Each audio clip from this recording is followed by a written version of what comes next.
to commemorate 1920, which of course was the kind of big year in the War of Independence. So tonight's lecture is on the Black and Tans, who administered random terror in Ireland.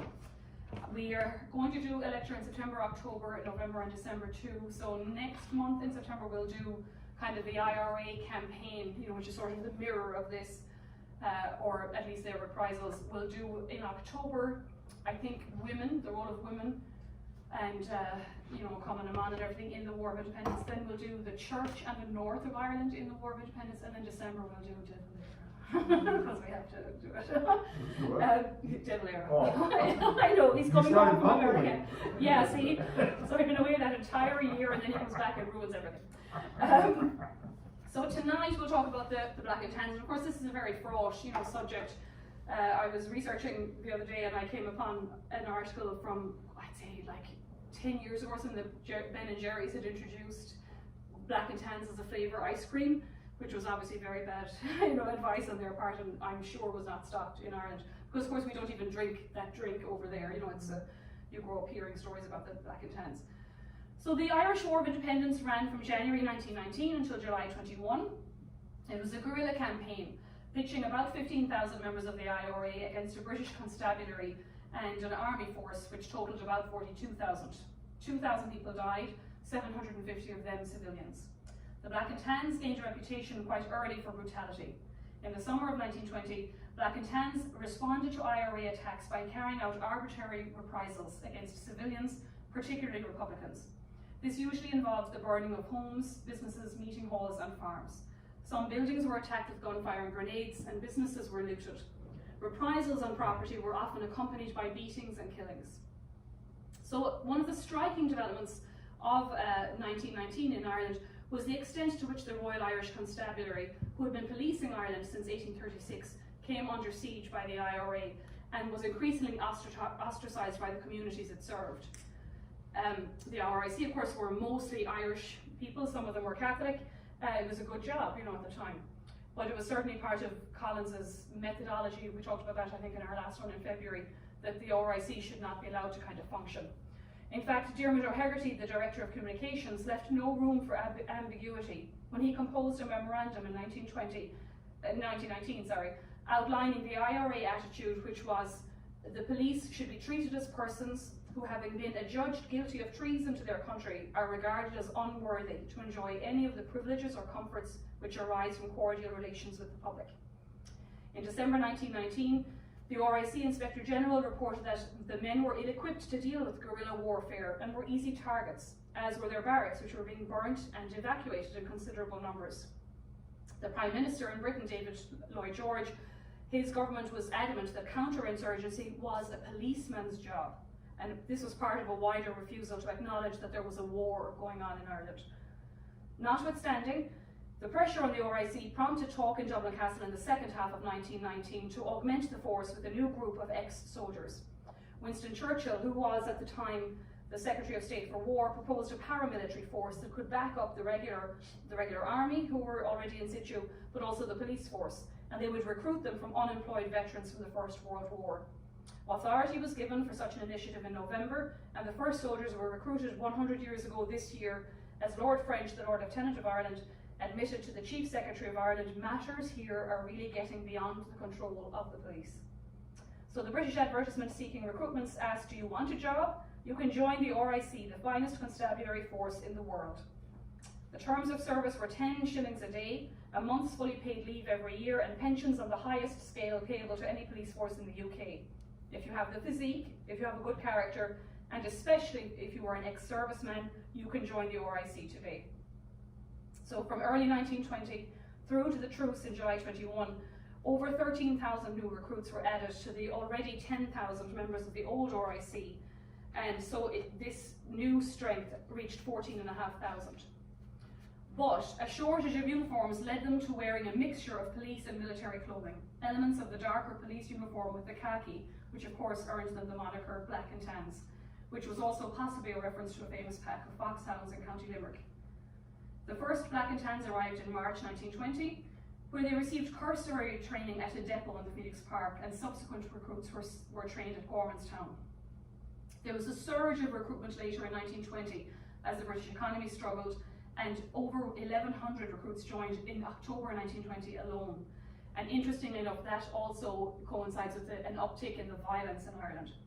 Eventually, over 8,000 more people served in Ireland, most to be sent to Munster, particularly Galway, but Clare, Limerick, Kerry and Cork. So then who joined the Black and Tans, and why were they notorious? A Canadian historian, David Leeson, whose book is called The Black and Tans, and he looked a lot at the British records, basically said the problem with them was they were recruited too quickly without proper training or assessment of suitability, and they were encouraged to treat Republicans as they wished. But it was not the case, as was often contended by the Irish Republicans, that they were drawn from the criminal class. Rather, they were a collection of British and Irish ex-servicemen, very few of whom had criminal records. These Black and Tans, however, who had been hardened by First World War service, were not the only ones who were often accused of brutality. Their fellow recruits with pre-war service were also likely to act with impunity and indiscipline. So the Tans were mostly young, unmarried, Protestant working class men. The majority were unskilled or semi-skilled workers, and skilled manual workers were about 36% of them. The relatively high rate of pay was a big draw at £3.10 a week. Now, despite the high rate of pay, Leeson underlines the poor conditions in which they lived, billeted in police barracks. The IRA's ability to choose and vary ambush sites left them physically and psychologically vulnerable, and casualty rates were very high. Leeson estimates that 42% were wounded and 24% killed. And it is estimated that 20% of them were Irish-born. Historian William Lowe's examination of the recruitment registers of 2,300 Black and Tans reveals that 1/3 were recruited in London, over 1/3 between Liverpool and Glasgow, and 14% in Dublin. So while this was an overwhelmingly English force, 19% of those were Irish-born. Their average age was 26.5 years old. One recruit, who was subsequently to resign, recalled, "We were mercenary soldiers fighting for our pay, not patriots willing and anxious to die for our country. Our job was to earn our pay by suppressing armed rebellion, not to die in some foolish forlorn hope." Another man, Douglas Duff, wrote a memoir, and he remembered that it had not been hard to join the force, that he was sent to Dublin the same day he was sworn in. So these Black and Tans had a deserved reputation for brutality. They were not trained as policemen, they were regarded as gun-happy, and they were ill-disciplined. Violet Asquith, who was the daughter of former Prime Minister Herbert Asquith, wrote in an article, "We have to feel sorry for these Black and Tans losing their souls and carrying out duties which no Englishman should have been asked to perform." What those duties meant in Ireland was that the list of reprisals in the late summer and autumn of 1920 reads like a sombre catalogue of small towns throughout the length and breadth of the south and west. Revenge attacks, authorised and unauthorised, damaged Britain's reputation. As the Observer newspaper put it in September of 21, they contributed to the immense weakening of Britain's moral position throughout the world. Episodes like the one that Lord Longford wrote, where the Tans tortured captured Republicans by cutting out the tongue of one, the nose of another, the heart of another, and battering in the skull of a fourth, did not look good on the British Empire. At first, the government turned a blind eye to these incidents. Field Marshal Sir Henry Wilson described a conversation with Churchill. "I warned him again that those Black and Tans were committing very indiscriminate reprisals and will play the devil in Ireland, but he won't listen or agree. The security forces," he said, "marked down certain Sinn Féiners as, in their opinion, actual murderers or instigators, and then coolly went and shot them without question or trial. Winston saw very little harm in this, but it horrifies me." Now, of course, there were two separate forces, not just the Black and Tans. The other one was the Auxiliaries, who were demobilised officers of the British Army, recruited from July of 1920, a little bit later, in response to that escalation. And so the Tans and the Auxiliaries were both associated with terror reprisals and extrajudicial killings, including Bloody Sunday in Croke Park in November. It was usually the Auxiliaries, actually, who committed more of the horrendous attacks, but everyone was labelled a Black and Tan. And so while both groups were there to reinforce the RIC, the Auxiliaries were a much smaller group, intended to be an elite cadre or strike force, and were only nominally under the control of the RIC. The Auxiliaries were not guns for hire, but they never numbered more than about 3,000, and they were paid much better, £7 a week, than the Black and Tans. So it was civilians that secured the Black and Tans legacy.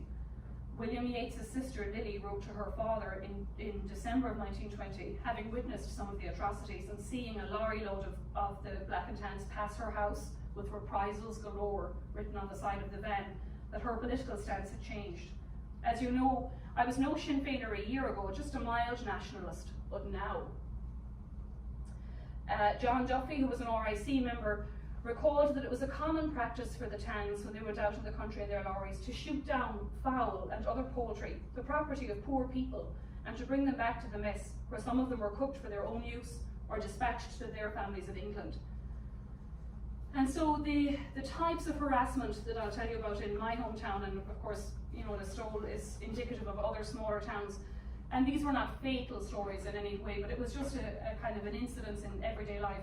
My great-grandmother was 8 months pregnant and alone in the house. Her husband was allegedly part of the IRA and he wasn't at home. He was also 60 years of age at the time. He was a good bit older than her. So the Black and Tans came into the house and pulled her out into the yard and shouted, "Mulvihill, we know you're there, come out." Now, whether he was, you know, hiding or not, I don't actually know. But they put her on her knees in the yard and put a gun in her mouth, which wasn't loaded, and pulled the trigger. And she said, you know, she felt the baby kind of turn in her womb with the fright that she got. Another woman's funeral of her son was, you know, kind of attacked by the Tans. The body was in a coffin on actually a door that was suspended onto stools, and the Black and Tans overturned the coffin, you know, kind of showing no respect for the mourning. And then the last horrific story was a woman whose sons were on the run, and one of them was caught. I think it was in a small, you know, kind of countryside called Kilmorna, and they caught her. They killed one son, and they sort of had an idea that it was this particular mother's family. So they brought the woman into the barracks to show her the dead body of her child, and she denied knowing him because she didn't want to put the spotlight on her family anymore. So she said, I don't know him, but she did have a tear. And one of the Tans said to her, "Well, why are you crying?" And she said, "Well, he is some mother's son." So those kinds of stories, you know, where they attack the civilian population, really led to the IRA upsurging the guerrilla warfare. So those hit and run tactics, and then, you know, lying in wait in territory that they knew and being able to melt into it and have the support of the civilian population was very hard for the Tans and Auxiliaries to kind of combat. There is also an instance in the Stole where their own commanding officer, the Lieutenant Colonel Gerald Smith, instructed his men in the RIC barracks in the Stole in June that if a police barracks is burnt, then the best house in this locality is to be commandeered and the occupants thrown in the gutter. He instructed them to shout "hands up" at civilians and to shoot anybody who did not immediately obey. He added, "Innocent persons may be shot, but that cannot be helped, and you are bound to get the right parties sometime. The more you shoot, the better I will like you, and I assure you no policeman will get into trouble for shooting any man.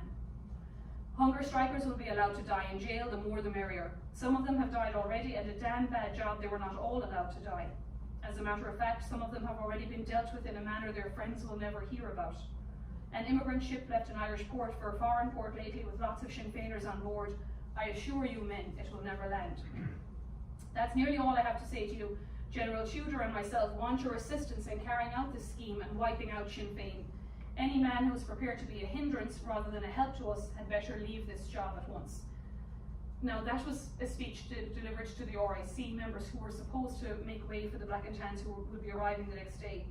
So Sligo-born Constable Jeremiah Mee, and that's Jeremiah Mee, and Smith is on the other side, stepped forward. He was the kind of guy in charge, and he said, "By your accent, I take it you are an Englishman, and in your ignorance forget that you are addressing Irishmen." He removed his cap, belt, bayonet and gun and laid them on the table. "These too are English. Take them as a present from me, and to hell with you. You are a murderer." Smith ordered his arrest, but the other constables present warned that the room would run red with blood if Mee was touched. So 13 resigned on the spot. The affair became known as the Stole Mutiny. Now, to replace those RIC constables, and I should say that Mee allegedly went on to work for Michael Collins, and Smith was later killed by Collins, a substantial number of both regular British Army troops were deployed to Kerry, and we saw a huge influx of Black and Tans and Auxiliaries into the county. So by late September, There was a series of atrocity within this small barony of Irricty Conor in North Kerry. Lixna, the local men were all taken out during mass and searched. At Abbeydoney, the Crown forces burnt the local creamery and beat the manager with rifle butts. In Tralee, they threw a hand grenade into the family home of two prominent Sinn Féiners, which did explode but did not kill the only occupant, which was the elderly mother. In Lixna in October, a patrol of masked men, extracting retribution for the Republicans cutting the hair of a local woman who was friendly to the police, publicly stripped two young men naked and beat them before cutting off their sister's hair, and they also set fire to the creamery. The burning of a creamery sounds like a mild form of repression, but it was actually one of the worst forms of collective punishment possible in rural Ireland. Creameries were cooperatives where the local dairy farmers deposited their milk for it to be turned into cream or butter and then sold on to the markets further afield. So not only were there a large number of people working at these creameries, but the local population, particularly in North Kerry, depended on it for their income and also had to bear the costs of rebuilding. So nothing could have provoked quite as much loathing for the Crown forces as this destruction of property. By the start of November then, people in Kerry were prepared to tolerate the killing of black and tans as justified revenge for these episodes of violence. The death on hunger strike of Cork Mayor Terence McSweeney and the hanging of Kevin Murray on the same kind of 24-hour period led to a wave of violence against the tans and RIC across Kerry. The IRA had killed 4 policemen up to November in 1920, but in 24 hours they shot 16, killing 7. The onslaught onto their comrades was followed by an orgy of reprisals by the tans. So in Kilorglan on Halloween night, the Black and Tans burned the Sinn Féin Hall, the Temperance Association Hall, and the home of a prominent Sinn Féiner. In Ballyduff, another party of RIC torched the creamery and other businesses. And these reprisals were often lethal. A young member of the Volunteers, John Houlihan, was dragged out of his parents' house at Ballyduff, killed with gunshots, bayonets, and rifle butts as his parents looked on. In Kilorglan, none of the Shinners were found at home, so a local man with no political ties, Dennis O'Sullivan, was taken from his house in the square and shot. 2 IRA men, John Cantillon and Michael Brosnan, were shot dead in the village of Ardfurt, and 2 more civilians were killed by the end of the week by Crown forces. In Dingle, locals fled the town for the hills or their fishing boats in fear of reprisals. Then in Ballylongford, 2 unarmed RIC men named James Coughlin and William Muir had been abducted by the IRA. The Crown forces, which were a mixture of the Tans and the RIC, let it be known that they would raze Ballylongford to the ground if the 2 policemen were not released within 48 hours. They were returned, horribly beaten. Coughlin was blindfolded and put in a truck. He thought he was going to his execution, but he was released and told he had a 20-minute walk back to the barracks. Muir took his life later on that month.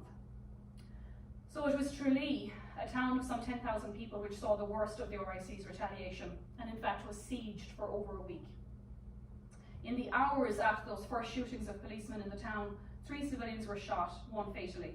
Then 2 more policemen went missing. The threats had worked in Ballylongford, and so the RIC and Tralee tried to do the same. Bright and Waters, who had vanished on the night of the 31st of October, were demanded to be released from Sinn Féin custody, or reprisals of a nature not yet heard of in Ireland will take place in Tralee and its surroundings. By then, though, the RIC men were already dead and their bodies had been secretly disposed of. So the press descended on Tralee from around the world. A guy called Hugh Martin from the Daily News had previously reported on the Black and Tans, and now they were looking for him. One of them asked a crew of reporters who had arrived in Tralee, "Is there a Hugh Martin among you? If there is, we mean to do for him." Martin had the sense to give a false name. He added that he had come with other reporters to learn about the burning of the county hall. One of the Tans directed him to a poster affixed to the wall which demanded the return of the 2 policemen. The next day, his story was a global sensation. News of what was happening in Kerry made the front page of the New York Times and the Sydney Evening News. So while some press had sympathy for the Black and Tan situation, having seen dozens of their own comrades shot and fearing for their assassination at any moment, many others, particularly those from continental Europe and North America, did not. In Ireland itself, the Freeman's Journal screamed that a war on women and children was taking place in Tralee. And here's the main street of Tralee. So November 1st was All Saints' Day, and the RIC fired at crowds leaving Mass. A French journalist on the spot wrote, "Volley after volley resounded to the terror of the people. I do not remember, even in the First World War, having seen people as profoundly terrified as those of this small town." For the next 7 days, the Tans made the local businesses shut their doors and allowed no food in or out of the town. There was a strict curfew and they shot anyone who appeared on the street. They had 2 dead, Tommy Wall and John Conway. They systematically burned any business that they could link to Sinn Féiners. By the end of the week, the international press were reporting that the town was on the very verge of starvation. And here they are arriving with some civilian kind of prisoners. The regular British Army then was apparently the only body that saved Tralee from worse destruction. By November 9th, which again is 9 days later, orders came from Hammer Greenwood, who was Chief Secretary, that the siege of Tralee was to be lifted. So then the Black and Tans staged, this is actually filmed, and there's a short little thing on YouTube you can look at, which they pretended was a video of the siege of Tralee, but it was all filmed up in Dublin, and so then they couldn't release that film. So this is a pretend arrest in Tralee that they put out. Another infamous attack, again a little bit later in December, was the Sack of Belgran in Dublin, which was provoked likewise by the shooting of 2 off-duty Royal Irish Constabularies. District Inspector Burke and his brother, Sergeant Michael Burke, were on a visit to Belgran and went into a local pub, Smith's, for a drink on Clonard Street. And they were shot dead at point-blank range by Republicans. The Black and Tans, who were stationed nearby in Gormanstown, were ordered to move into Belgran. And this attack then on the RIC was the catalyst that sparked a night of violence in the village. On the night in question, trucks filled with armed Black and Tans arrived in the village at approximately 11 p.m. under the cover of darkness. The trucks pulled up beside the local RIC barracks in Bridge Street. The soldiers got out, ran through the streets shouting, setting houses and business on fire, firing shots and smashing windows. The violence was to last for hours, and the vast majority of the population of 2,500 people fled from their homes. The Black and Tans threw petrol into houses and looted others. They surged through the town singing, "We are the boys of the Bulldog Brigade." In Clonard Street, where the pub had been, 20 houses were destroyed, leaving the inhabitants to flee to the fields. Durham's pub and McGowan's pub on George's Hill were burned, as were other local businesses, including a British-owned factory, the Deeds and Templar Hosier. This factory employed 130 people and another 180 people who did work from home. There was one house targeted on Hampton Street, and it was that of John Gibbons, who was taken in for questioning concerning the shootings earlier that day. Already in the barracks was the barber from the town, James Lawless, and both of these men protested their innocence. They were taken to Key Street, where they were beaten and stabbed to death, their bodies found the next morning as the smoke from the burnt-out town rose in eerie silence. So the population of this little village in Dublin flees, and the English press covered the destruction. To realise the full horrors of that night, one has to think of bands of men inflamed with drink, raging about the streets, firing rifles wildly, burning houses here and there, loudly threatening to come again tonight and complete their work, wrote the Manchester Guardian. A British civil servant in Dublin Castle felt no remorse. He wrote in his diary, worse things can happen than the shooting up of a sink like Belgran. So the policy of these unofficial reprisals was sanctioned at the highest levels.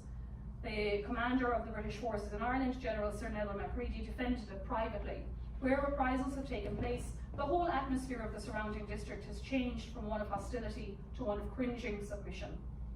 This was also the man who had written to Ian Macpherson when the latter was appointed as Chief Secretary, "I cannot say I envy you, for I loathe the country you were going to, and its people, with a depth deeper than the sea, and more violent than that which I feel against the Boche."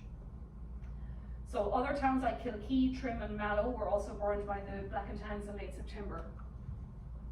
Now, Eileen Quinn's story was probably one of the most tragic and was kind of made famous at the time because of her, she lived on the Lady Gregory's estate, and so there was a lot of press about it. Eileen Quinn was 24 years of age and 7 months pregnant, sitting on the wall outside her house with her 9-month-old baby on her lap, when a gang of Auxiliaries, or Black and Tans, drove past and randomly shot, anticipating that there would be an ambush up ahead. It took her 8 hours to die. She bled to death. She'd been shot through the groin. Lady Gregory wrote 6 articles in the London press to alert the British people to the atrocities that were being carried out in their name in Ireland, and it led to a fierce internal debate in the British Treasury Department. Her husband Malachy was away at the fair in Gort, and Eileen was sitting on the wall with her children, Eva, who was 4, Alfie 2, Tessie, who was 1, probably awaiting his return when the British forces and trucks approached her house on the main road to Galway. So from 3 to 10:30 she lingered on in pain, the Catholic curate Father John Considine told the Connacht Tribune. Occasionally she would clasp my hand, pull me towards her and say, "I am done, I am done." He said she told him when he arrived that she'd been shot by the police. He said he immediately sent word to the Gort RAC head constable who arrived but refused to take a statement from the dying woman. Local lore suggests that the neighbouring women, knowing that she would not survive, tried in vain to try to save her unborn child, but couldn't do it. The verdict of the military court of inquiry was that death was due to shock and hemorrhage by a bullet wound in the groin fired by some occupant of a police car proceeding along the Girth Road. The inquiry members said that they were of the opinion that the shot was one fired as a precautionary measure, and in view of these facts, that a death of misadventure should be ruled. The verdict was alluded to in a Yeats poem, 1919, published in 1921. He says, "A drunken soldier can leave the mother murdered at her door to crawl in her own blood and go scot-free." And he wrote another poem called Reprisals, where he said, "Where may new married women sit and suckle children now? Armed men may murder them in passing by, nor law nor parliament take heed.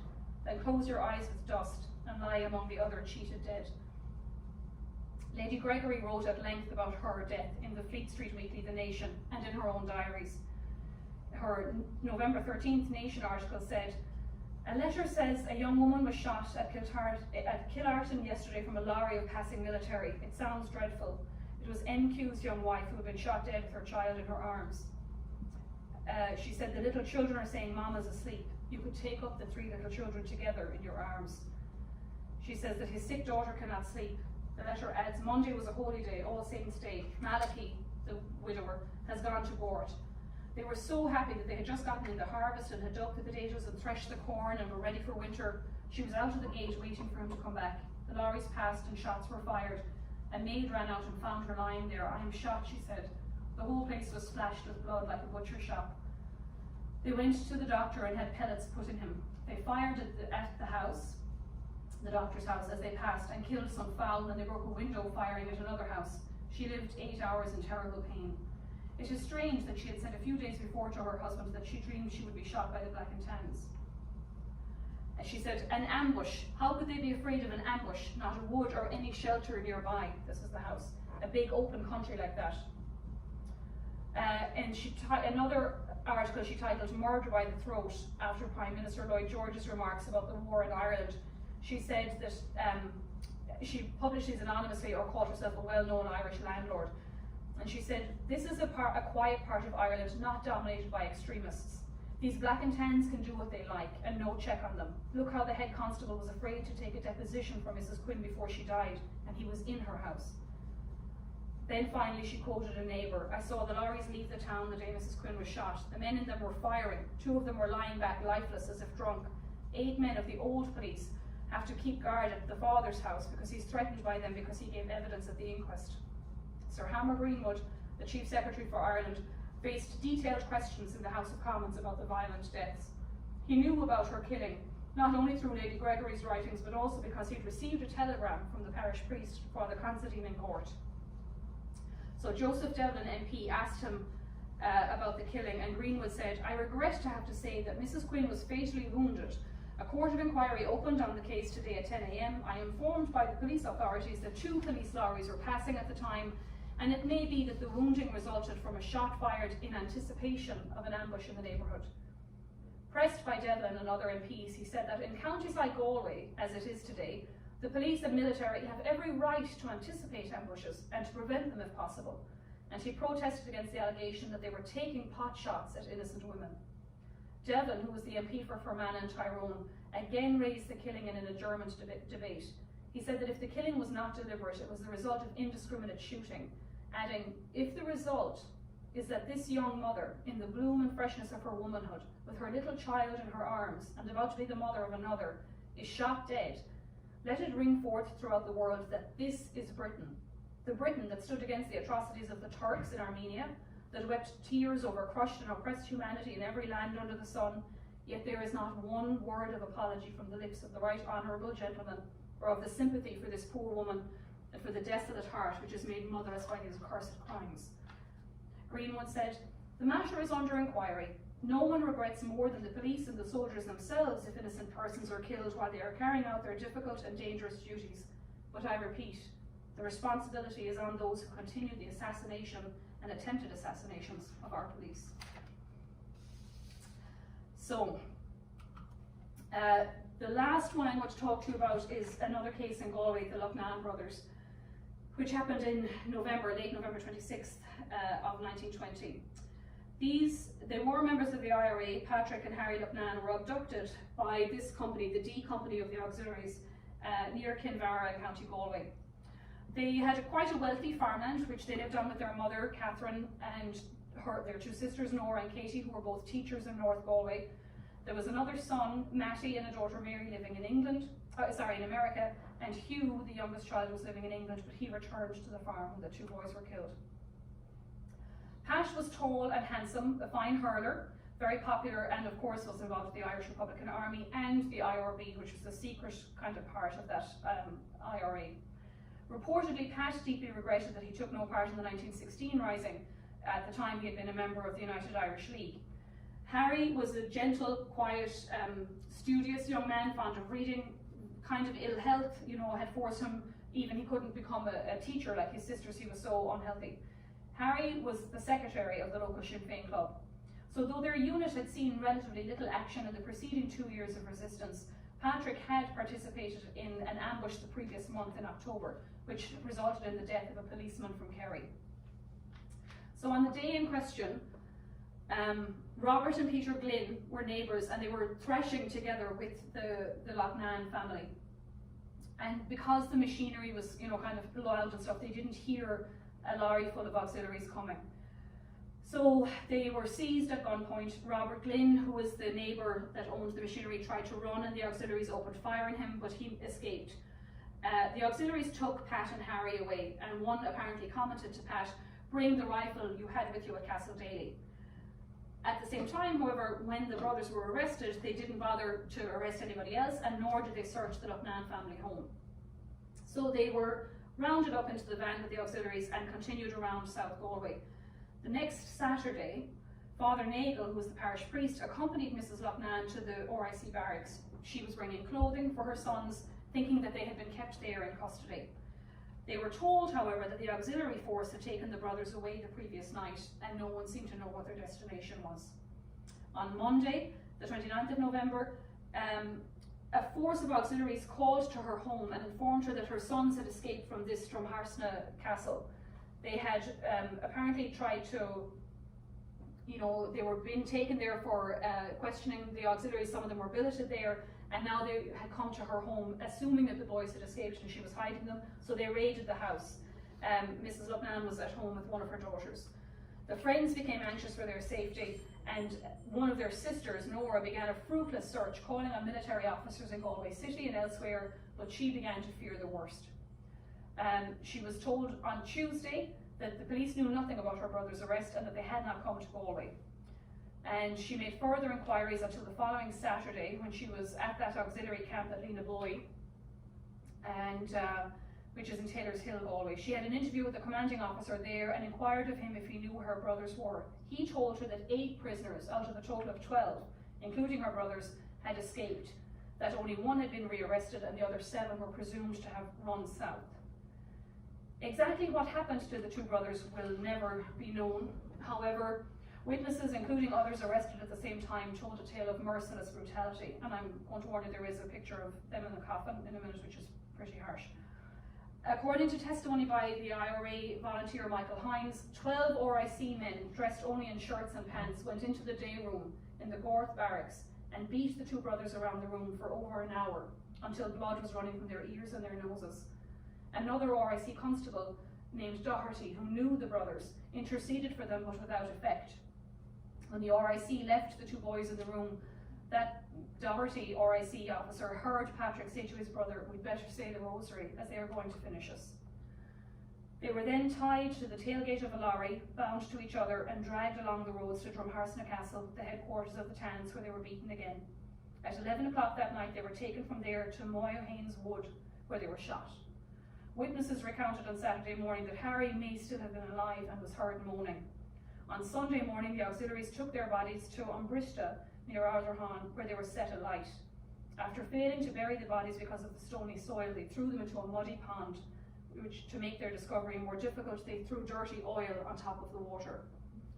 10 days after they had been arrested, their bodies were found in that muddy pool, and their charred bodies and coffins were photographed before burial by their family. The doctor who examined their bodies noted their many injuries. The letters, or numbers IV, were carved into the charred flesh in several places. 2 of Harry's fingers were missing, his right arm was broken and hung over his shoulder. Both of Pat's legs and wrists were broken.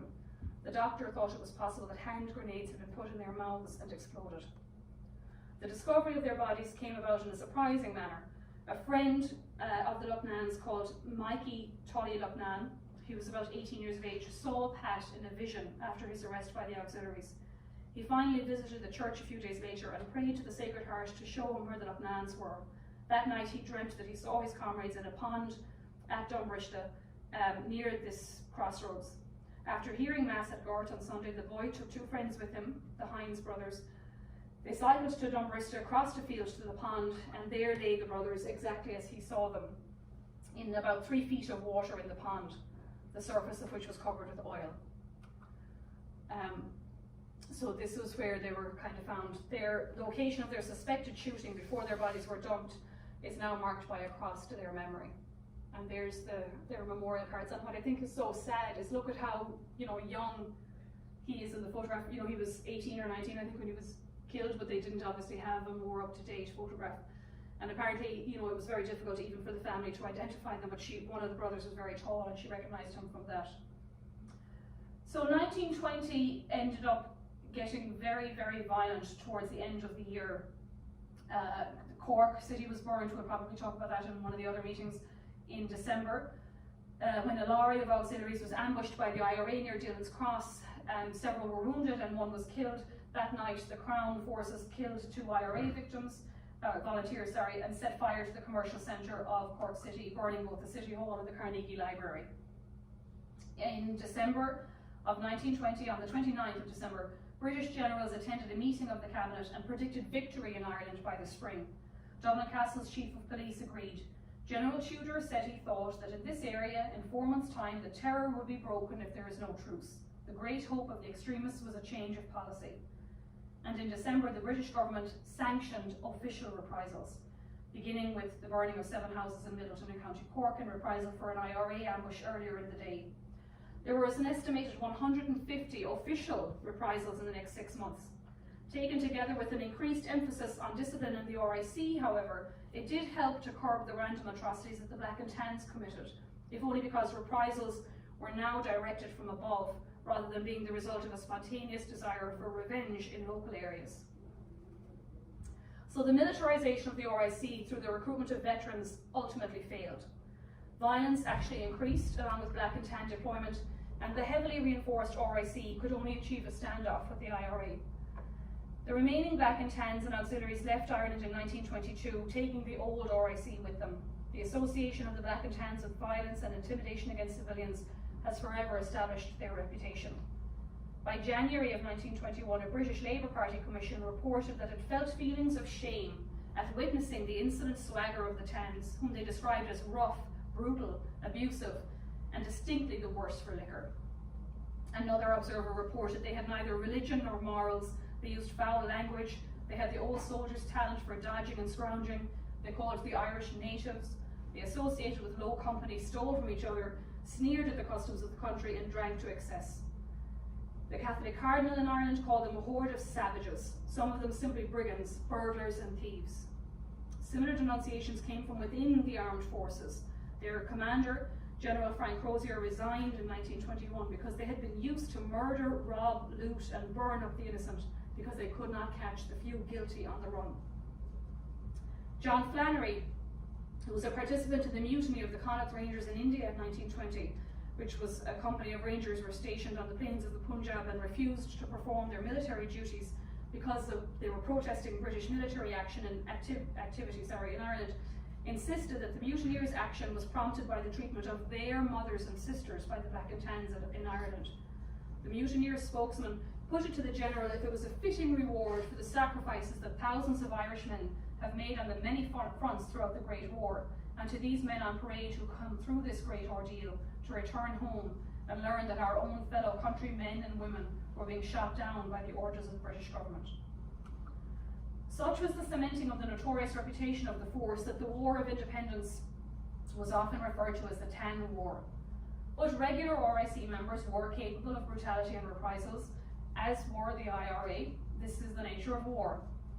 However, the harsh methods of the Tans did not work, and certainly did not defeat the IRA.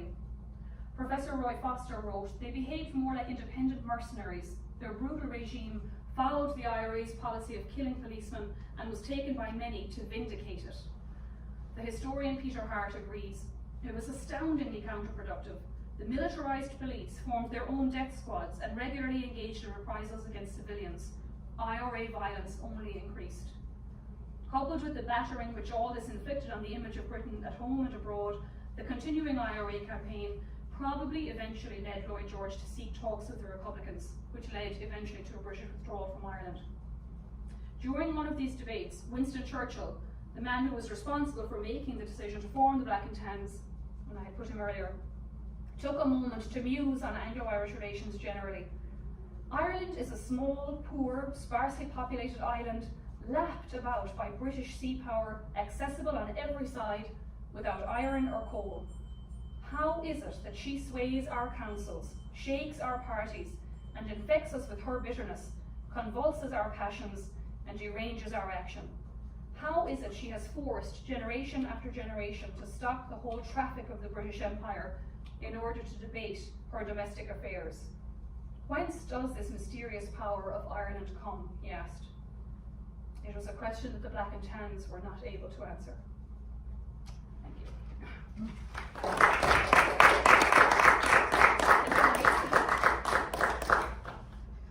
Okay, and are there any questions or comments or stories? Sorry, Abby.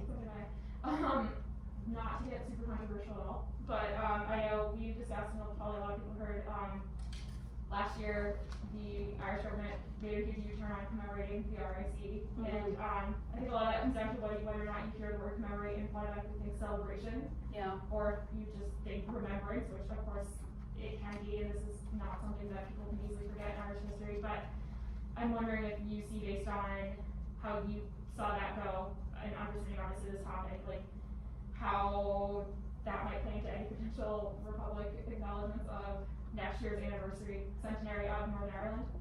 Because I think there is this difference, of course, like when you commemorate something that doesn't necessarily mean you're celebrating and thinking it was a great time. Obviously, you can't listen to this history and think anything about it is good, but at the same time, for that island, you can't ignore both ways. Other sides. And there's also a lot of controversy just about how Northern Ireland's going to celebrate their centenary, if at all, but just in terms of recognizing that, like, where we are now, or where we will be next year at a century old, like, you kind of have to take a step back and say, like, where did we get, where were we then, where are we now? And I think it's only going to get more complicated in Hungary because, Brexit, ESA isn't happening, and now with COVID, and so, I mean, I kind of have mixed feelings on the RIC, when you, particularly I guess in the earlier days, when you think of people like Tom Crean's brother, who was in the RIC, and Tom Crean himself, was in the British Navy. It's a very depressed economy in Ireland. Like, my own great-great-grandfather was a Scottish man who came, to Ireland as a member of the British Army, and, loved Ireland and married my great-great-grandmother, and, so part of me feels, my God, they were just doing a job, and I think particularly, as the violence against them escalates and things, and some of them leave the ranks, I think that's okay, but, I wonder, is it a terrible thing to have their names inscribed on a wall of remembrance, which, as you say, is not saying they're heroes, but you're acknowledging, like, in the timeline, that these people also died. Now, I mean, you know, when you read that first comment that they basically had, you know, given up their rights to Irish citizenship and stuff, you know, I don't know, now that we're 100 years later, like, I don't think I subscribe to that black or white view. And then in terms of Northern Ireland, it's going to be very difficult. I mean, the Government of Ireland Act actually took effect in December of 1920. You know, partition is still such a very real thing, and I think there's so much hurt on all sides. You know, the IRA were at one point called the Iran away, you know, in the north, because the south sort of gave up on the north.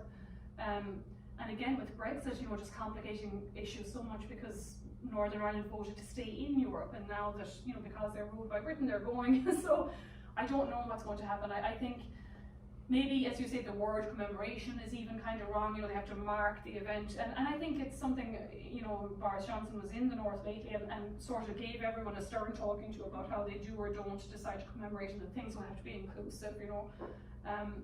So I would imagine that it'll be a very restrained sort of memorial service, you know, next year. But I mean, I think, and again, sometimes I think even that date is kind of wrong, because actually partition became a reality in 1912, you know, with the signing of the Solemn Auxiliaries Covenant, and with that, the Home Rule Bill that should have been passed and then was delayed because of because of World War I. So maybe that would have been a lovely way to kind of sidestep it, you know, it was to focus on 1912, and it's already happened. But, you know, I don't know. I think most people on the island, you know, having had 20 plus years of Good Friday Agreement, I think there certainly is a reluctance to stir anything up. Of course, we had, you know, Lyra McKee, the journalist, killed recently, and unfortunately, you know, Unionists and Orange Orders tend to be a little bit more triumphalist in their celebrations than Irish people do, and so, or than Republicans do. So that could be a problem, you know, that if one side are celebrating the partition, you know, because it meant union with Britain, and another side are trying to mourn it, you know, I think that's where it'll get testy. But, you know, we'll see. Michael? Do you have a particular book you would recommend for this period? Oh God, there's so many. That's I think I like some of the older histories, you know, like Foster. I do like, it's the entire 20th century, but he's a really good historian, Diarmaid Ferriter. So he's written a book called The Transformation of Ireland, and he kind of does it, you know, decade by decade. And I like him because he's not necessarily a revisionist, but he's not worshipful either, like of the founding of the Free State and all of that. Because, you know, you tend to get a lot of hagiography with Collins, who of course deserves it. But, you know, it can be a difficult period, I think, to read, you know. So the book by, who did I say at the start? It's called The Black and Tans. That's actually a very good, you know, history too. And then I will say there's very good local histories. So there's certainly ones about the Black and Tans in Kerry and Cork that would be well worth reading, you know, too. But I think for a general history, I really like Diarmaid Ferriter's work. Yeah, Ross.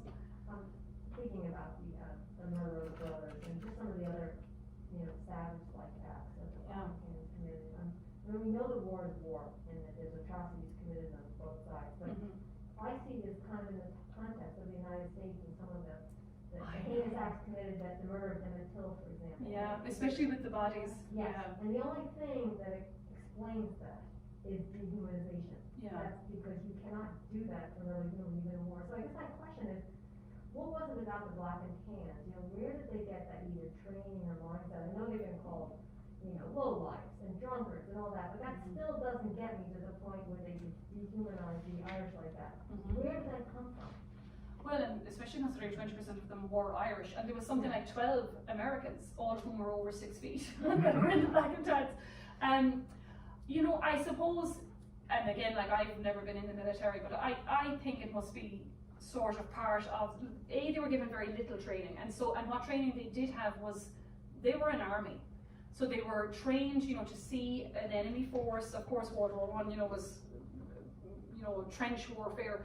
So I think the style of the guerrilla warfare that the IRA waged against them, but I think they went in there with an army mentality instead of a police mentality, which was supposed to be, you know, law and order maybe, or try to de-escalate or something.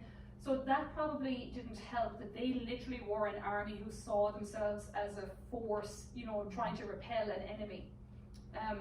And then I think, you know, I mean, it was at this point 600 years of oppression. You know, they certainly would have come across negative PR about the Irish, you know, through the Fenian movement, all through 1912, the collapse of the Home Rule movement. So, and even, you know, the fact that like Irish soldiers in World War I were not treated well when they came home, you know, and so I think there was no shortage of inspiration for them being able to other the Irish and see them as, you know, one of the head guys says, like, they call them savages, you know, so I think it was part of their mindset as an army. And then particularly, you know, as English people, they had absolutely a long history of being able to tap into that negative press, you know, about the Irish. Abby? Not that it justifies it all, but I'm wondering, we sort of see now, obviously over 100 years on, as World War I is the first sort of moment where we should have probably paid attention to mental health and PTSD and shell shock and like literal problems created by chemical warfare, which is used at large scale for the first time. And I know you said that actually not that many overall Black and Tan members were like actually necessarily, but like I wonder if you know or if anyone's ever done, like, it's hard to use so far retroactively because it just time passes and things go away and records get lost or not, you know. But there was like, one or two. Just the idea, like, we know for a fact now there's a lot just average World War I veterans who came back, even the few that were from this country, who had some really serious issues. And again, it doesn't justify this behavior at all, but like, there's a lot of people who they get violent because they see violence every day and they think it just takes over and that's how they think they well, if you had shell shock and there's an ambush ahead of you on the, you know, like maybe that does trigger some kind of a flashback. And for sure there was one or two, like I was going to talk about him today, but I didn't have time and I forget his name. I think it was Fox. Like, he was a serial killer. You know, I mean, the British Army, you know, literally institutionalized him, and there's 2 or 3 of them who are clearly kind of crazy, like, and break all kinds of rules. But I suppose, you know, when it's kind of your job, like when you see the retaliation, and like, you know, it was a tit for tat. The IRA, you know, women had their haircuts. We'll talk about this when we do the women. You know, if you fraternized with the enemy at all, and of course sometimes the enemy was another Irishman, you know, and so if you fraternized with them, the IRA shaved your head, or, you know, and so I think they lived really in fear. I mean, you know, when I think about what happened to my great-grandmother, you know, it's an incredible thing that they would pull out a heavily pregnant woman, you know, surrounded by other children, you know, and shoot a gun in her mouth because her husband wouldn't come out. But, you know, they did, and I suppose they're fearing, you know, what's going to happen to them. I know, like, the bridge had been bombed in our town, and, you know, they often cut roads. So I think that fear of an unknown and an unknowable enemy kind of kept them off center all the time anyway, you know. I've got a story. Yeah. My grandfather came from County Sligo. He was born in 1902, Michael Hart, and he used to tell the story to us when we were old enough to hear it, that he was out on an errand one night from his house to his grandparents' house, and he usually followed what he was told was to go through the fields to get home. But one night he overstayed and decided to take the lane home, which was faster. And as he came down the lane, he ran into 2 drunk Black and Tans. And he was only 15 or 16, and he would get shaky when he told the story. They made him lie down in the dirt, they searched him and roughed him up a bit, and then one of them pulled him up by the scruff of his neck and put a gun up against his head and said to the other guy, "Should I shoot him?" And the other guy said, "No, don't waste the bullet on the scum," or some, you know, derogatory remark like that. And years later, he would still like PTSD when he told the story. You could see him get a little emotional.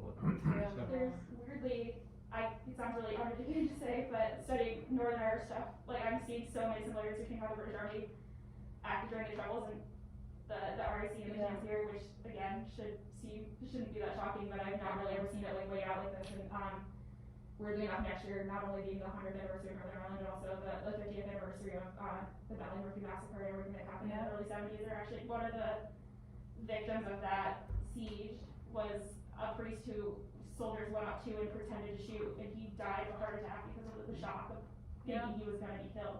And that was in 1971, like, this kind But to be honest, as you said, like Emmett Till, and I have to say, like, even reading, you know, what the official response to the woman being killed, and just like how clean you can make the language, you know, like, and I'm not saying that his report was inaccurate, but it does, you know, look at the Breonna Taylor Yeah. report, you know, half a page or kind of nothing.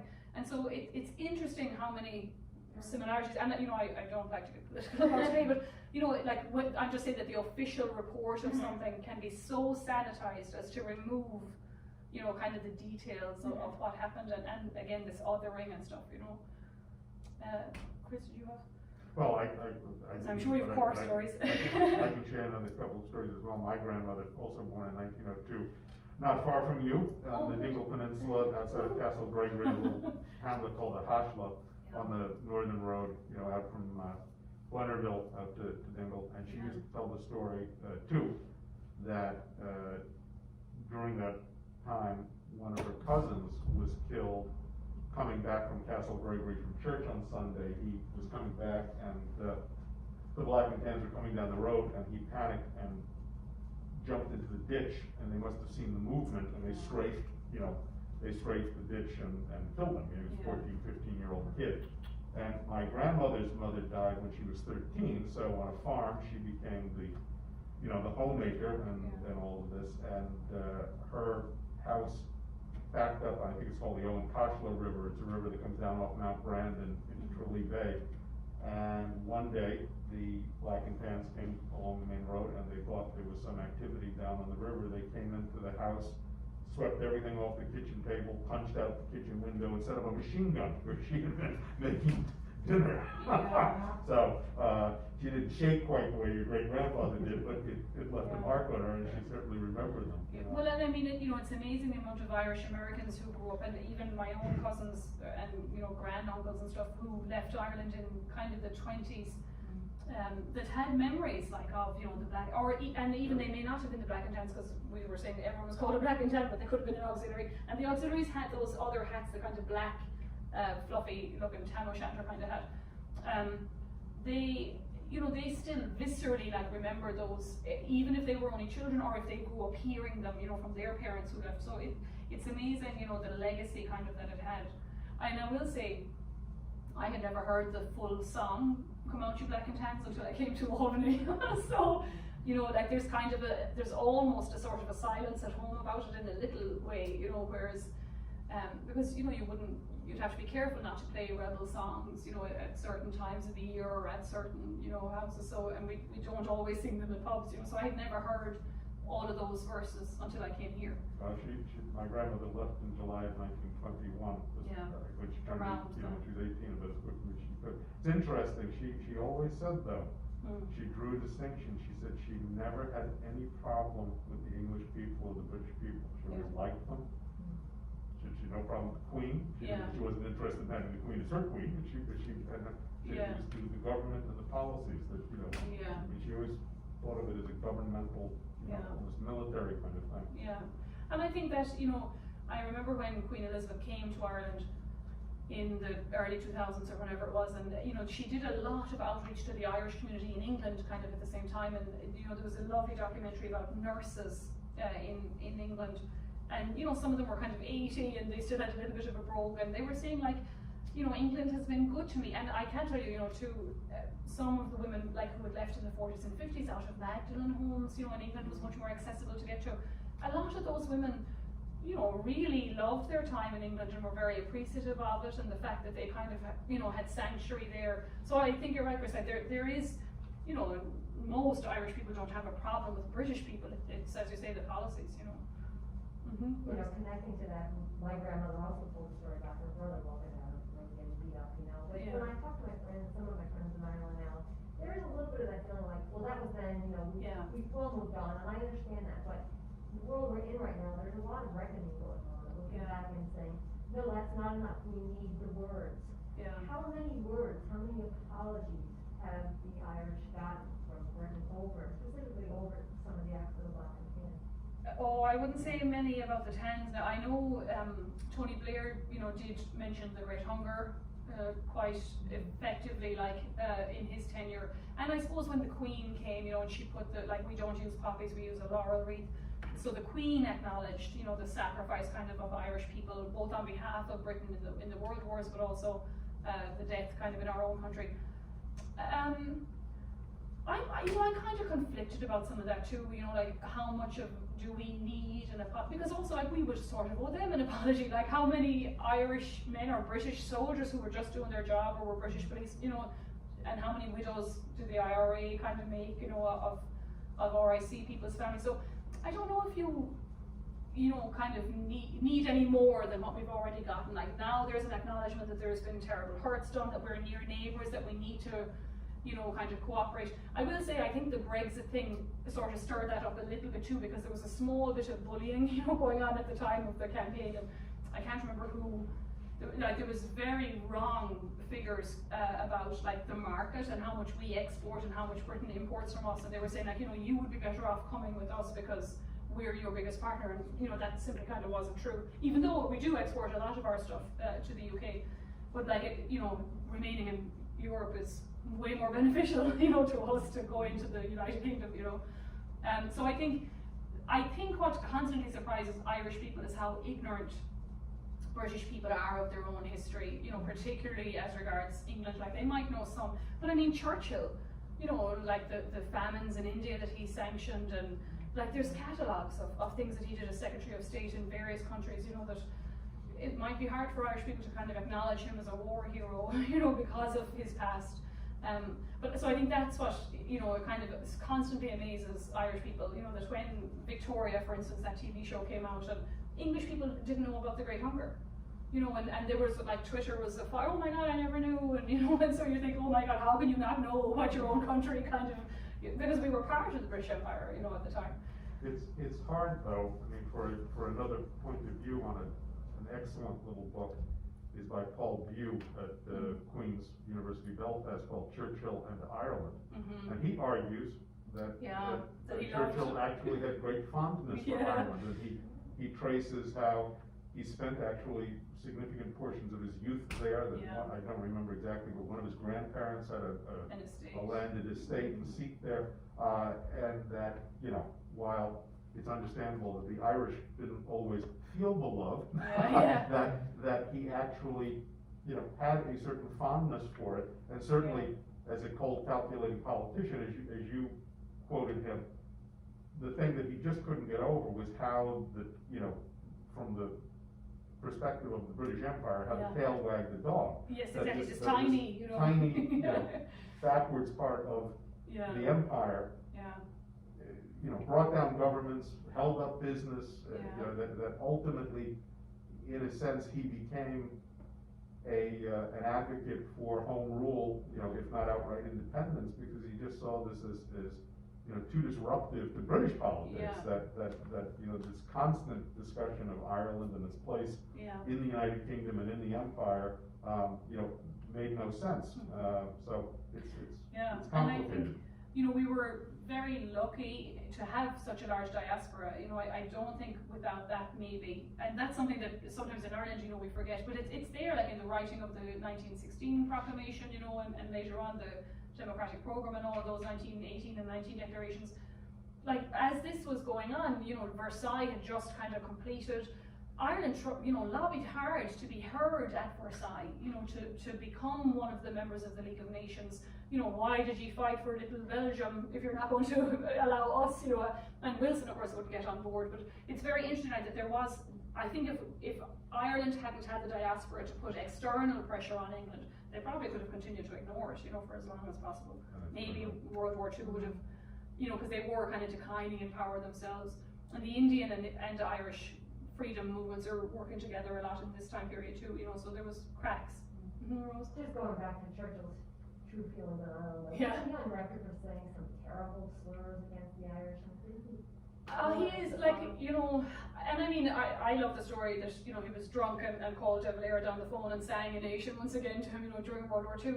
But I think, you know, it's grey, like nobody is black or white. I read the Bew book too, I can't remember where, but like he spent summers in Ireland. Now of course he's in love with the version of Anglo-Irish Protestant descendant to Ireland, you know, it's, I don't know how much, exactly, you know, I don't know how much Irish people, you know, he actually met or interacted with. But you know, he probably was capable of both, like that, you know, I loved Ireland, I had a great time there as a kid, and yet, like, they must be brought to heel, you know. I think he was able to have both of those thoughts, you know, in his But head. he's certainly more nuanced than his father, Yeah, you know, who I think was a clear unionist. yeah, and see, that's it, like he was brought up, you know, obviously in that tradition, you know, so I think, you know, there was talks at one point he wanted to start using Air Force in Ireland to bomb them into submission during the War of Independence, so, you know, thank God he was talked out of that idea. Anyone else have questions or comments? I presume you all had heard stories of Black and Tans, and yeah, so, you know, definitely, like, it was you know, a terrible time. It's funny to think the way old people still talk about them at home, or, you know, and I mean, I do wonder, because it's so long now since I taught, like, I'm at home in Ireland, I'm not sure how much the curriculum has changed, you know, to kind of dial down some of that, you know, but of course where I live, you know, and probably in every little town in Ireland, there are roadside monuments. You know, we had 3 boys killed at Gortaglana, and there was shootings in Kilmorna, and, you know, so you grow up knowing that there were stories, you know, in the landscape kind of thing, even if it's not officially taught, you know, so, but I do wonder about how much of it, because now, of course, history too is becoming so much more global anyway. Like, we were very happy to focus on our own little part of it, but now you're learning, you know, the history of the Islamic world and all these other things, so I wonder how much time there is spent in the curriculum at home on this now. But, so yeah, so we'll continue with the series, you know, for the rest of the year. So we'll do IRA next time, we'll do women, we'll do the North and the Church, because there's some interesting things about that, and then we'll finish up with Devil Eyre coming back from America, and like how, you know, he sees the War of Independence as a different, he's not a fan of the guerrilla warfare, you know, type thing. And so if you think about where, like, the British are kind of anticipating that there'll be very little, you know, ahead of them in 1921, like, the truce isn't called until July, you know, and by the time it is called, Michael Collins reckons they have 6 weeks worth of bullets. So, you know, they were lucky, perhaps, to stop when they did. And then, of course, partition and things, and we'll see about 21. And then we're also in September, October, we're doing another series to do with first responders and pandemics and the Great Hunger, because we've got this exhibit on loan from Quinnipiac. So that's funded by Humanities New York. So we're doing, I think the first talk is going to be on typhoid Mary, super spreader extraordinaire from Ireland, and just, you know, how, when you don't understand germs and that you were the carrier, you know, what happens. Then we'll have a talk from Karen Sonnenleiter from Siena on the famine and gross eel, in particular at Staten Island. I don't know if you saw the thing out there with the names, but, you know, how these refugees came in bringing Irish fever, you know, with them, and then were responsible for the death of nuns and priests and staff and nurses at immigration sheds. And then we'll talk about the 1918 epidemic or pandemic, and then the last one is modern, kind of how refugees are coping with sickness and illness in today's world. So we'll have the director actually of the Rise Centre here in Albany come and speak to us about that. So, and we have one about religious women being institutionalized in mental asylums in America, which I'm super excited for. So and there's a couple of other talks, so keep an eye on the newsletter for September and October, and Facebook. Well, thanks everyone for coming out.